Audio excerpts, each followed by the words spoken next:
రేటుగా ఉందంటే నాకు తెలియదు మేడం, పోయినాక మీరే కదా తీసుకెళ్ళు అంటే, లేదా మేడం రేటుగా ఉంది అర్జెంట్లీ మనం ఎందుకు చెప్పాను మళ్ళీ రిజల్ట్ స్కానింగ్ చేయించుకోవాలంటే అప్పుడక్కడైతే గడ్డ ఉందని చెప్పారండి, కరెక్ట్ ఉందని చెప్పారండి.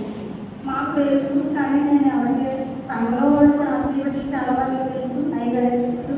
మేము ప్రార్థన చేయించుకుంటానే ఉంది మేడం, ఎవరు నాన్న గడ్డ ఉందనైనా ఇలాగే కోడలు చూస్తే పనికిరాదు. మరి ముఖ్యంగా ముందు చెప్పాల్సింది ఏంటంటే 6 సంవత్సరాలు పెట్టలేదు.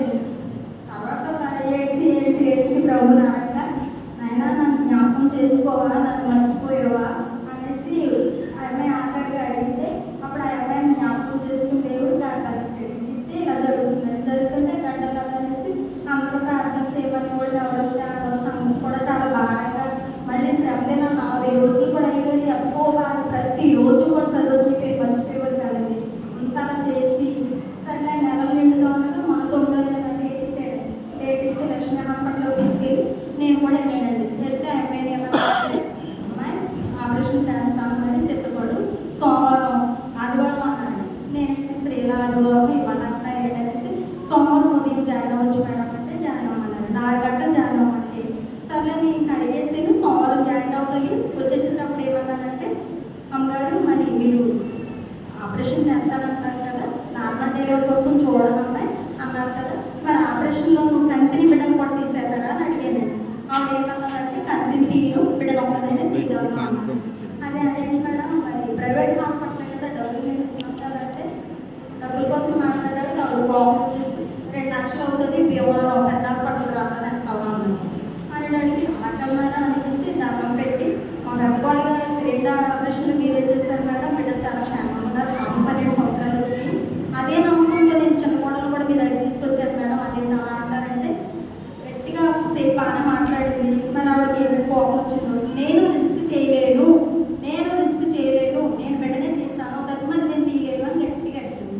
అంతటికి పిల్లలు భయం వేసుకుని నేను ఏదో అయిపోతాను పట్టుకుని బయటకు వచ్చేసి అలా ఆయన పట్టుకుని నాకు ఏడ్చేసినప్పుడు నేను ఏడ్చాను, అమ్మాయి ఏడ్చింది. కాసేపు బయటకు వచ్చి మేము ఆలోచించుకుని సరే వాళ్ళతో మరి ఫ్లూడ్ రిజెస్ తీసుకుపోయేది. అక్కడి నుంచి బాధపడ్డ బండి నుంచి ఇక్కడి నుంచి నేనే అయితే ఆ మాట అయిపోయింది. అది అయిపోయాక మరి మేము ఆలోచించుకుంటుంటే ఆ అమ్మాయికి ఆ సంఘంలో అమ్మగారు అయిపోయాడు, అమ్మాయి నువ్వు ఆర్పీడీకి డబ్బులు పెట్టినా కానీ గవర్నమెంట్ హాస్పిటల్ కాదు, ఆర్పీడీ డబ్బులు పెట్టినా కానీ కనిపి తీయలేనప్పుడు అక్కడ ఎందుకు నీకు, మేము ఉన్నాం కదా వరసంజీవి హాస్పిటల్ 5 రోడ్డు కట్టలే ఉంది పెద్ద హాస్పిటల్, అందరికీ బాగా చూస్తుంది ఆవిడ అనేసి ఆ అమ్మగారు చెప్పాను. చెప్తే ఇక్కడ ఏర్పడితే ఆ మాట అనేసి సరే అమ్మగారు మీరు అక్కడ చెప్తారంటే నేను కూడా అక్కడ ఓకే అనుకుని అనేసి వెళ్ళిపోయాక మొన్న 21వ తారీఖుని నార్మల్ డెలివరీ చూద్దాము, ఎందుకంటే తల్లికి ఒక ఆపరేషన్ చేయాలి, మామూలుగా ఆపరేషన్ చేయాలి.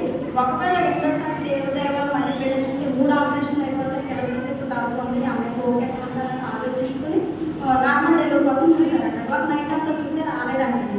రాకపోతే అందరూ ప్రార్థన చేసి ఏ ప్రభావ ఏమవుతుంది ఏ కలిసి బయట ఉండటానికి తెల్లారి మళ్ళీ 3:34 ఈ పిల్ల తట్టుకోలేకపోతుందని ఆపరేషన్ చేసేసి ఆడబెట్టని తీసేయండి, తీసేసి చేశారండి.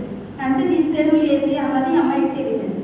నేను ఏదైనా ఆపరేషన్ చేశాను కానీ మాకు మెలకు చాలాసేపు మెలకు రాలేదు. వచ్చాక అదే నాకు తీసేసారా అని అడిగింది. నాకైతే తెలియదండి, నేను ఇప్పుడు చాలా దూరం అంత ఎప్పుడు ఎవరో నాకు అంత తెలియదు. నాకు వెళ్ళేటప్పుడు ఆపరేషన్ అయిపోయిందేమో నాకు తెలియదు తీసేసారమ్మా. చాలాసేపు మధ్యలో వచ్చిన తర్వాత లేదండి ఇంకో ఇక్కడ నాకు ఎదురుగా కనపడుతుంది, లేదంటే తీయలేదన్న.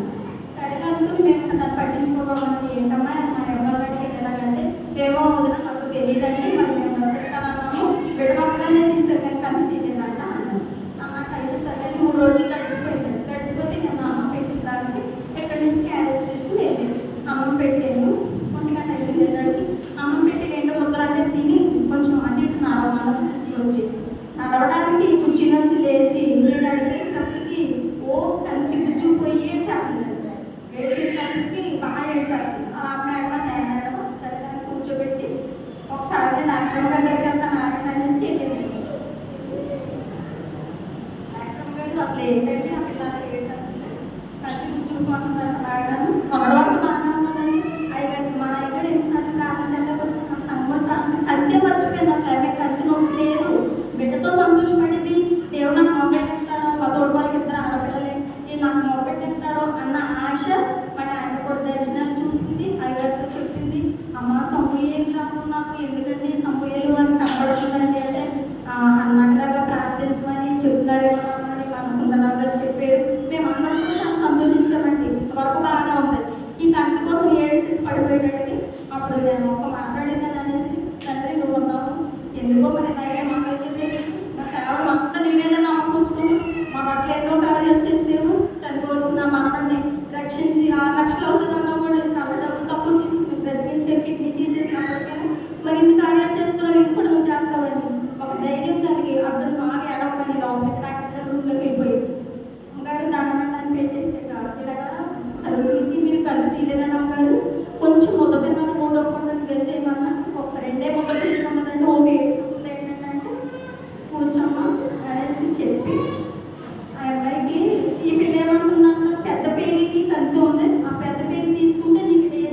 కట్ చేసి తీయాలంటే కట్ తీసేయాలి.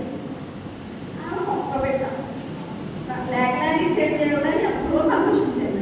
కానీ నా పక్కన ఎక్కువ ఎందుకు పెట్టారో ఆయన ఆయన ప్రశ్నించడానికి నేను అడుగురాను కాదు, ఎంత యోగ్యత ఇచ్చినందుకే నాకు చాలు. అసలే పెట్టలేదు వాళ్ళ, కానీ నాకు ఒక్క పెట్టినట్టు అమ్మ పెట్టించుకునే భాగ్యం ఇచ్చేది.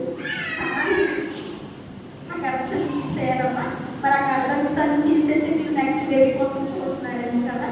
ఇప్పటికే నేను చాలా బాబు అని ఆశపడుతున్నారని విన్నాను. మరి మీకు బాబు లేడు కదా, మరి రెండోసారి మీరు మళ్ళీ ప్రయత్నిస్తే కూడా అయినా బాబు అయినా రెండోసారి తల్లి అవడానికి అవకాశం లేదు, గర్భసంచి తీసేయని అన్నాను. అదే మేడం ఒకవేళ వాళ్ళు అనేసి చిన్న వయసు కదండి, ఆయన గర్భసంచి తీసేస్తే మనకి అనేసి ఇంకా చాలా బాధండి. గర్భసంచి తీసేస్తే అనేసి బాధపడి ఏడుతుంటే ఒకటమ్మ దానివల్ల ఏమీ నష్టం లేకోకుండా, దానివల్ల ఏమి లేకోకుండా ఇప్పుడు తీసేసాను గర్భసంచి రెండో బేబీ మీకు ఉండడానికి అవకాశం ఉంది కాబట్టి రెండో బేబీ కూడా ట్రై చేసి అలాగే మనలాగే మాట్లాడచ్చు. మీరు చేయవలసింది చేయండి. రెండో బేబీ తొందరలోనే అయ్యాక కన్సీవ్ అయ్యాక రెండో బేబీ తీస్తాం చూడు, అప్పుడు కంటి తీసేస్తాం, కంటి గర్భసంచి తీసేస్తాం. రెండో బేబీ మనకు కావాలంటే గర్భసంచిలో పాటు అది సార్. ఇప్పుడు పర్వాలేదు ఒక బేబీ కూడా తీసేయండి, ఆయన చాలా అవసరం పడిపోతుంది, ఒక బిడ్డ అయిపోతుంది. ఎన్ని విషయాల్లో సర్వమైపోతూ హాస్పిటల్లో వృద్ధ వచ్చానంటే వాళ్ళ ఆదివారం సాక్ష్యం చెప్పుకోవాలని ఆశ అండి. అయ్యగారితో కూడా ఆయన గొప్ప సాక్ష్యం ఉంది, నాకు మొదపెట్టింది గొప్ప సాక్ష్యం చెప్పుకుంటాను. ఆయన ఎన్నోసార్లు ఆయన వచ్చినప్పుడు ఇంటికన్నా, కానీ ఆడైనా మొదలైనా ఒక పెట్టి తల్లి అమ్మ నాన్న అనిపించుకునే అవకాశం ఇచ్చాడు దేవుడు. అనేక మందికి అవకాశం ఇచ్చాడు. కానీ ఒక విషయంలో ఆ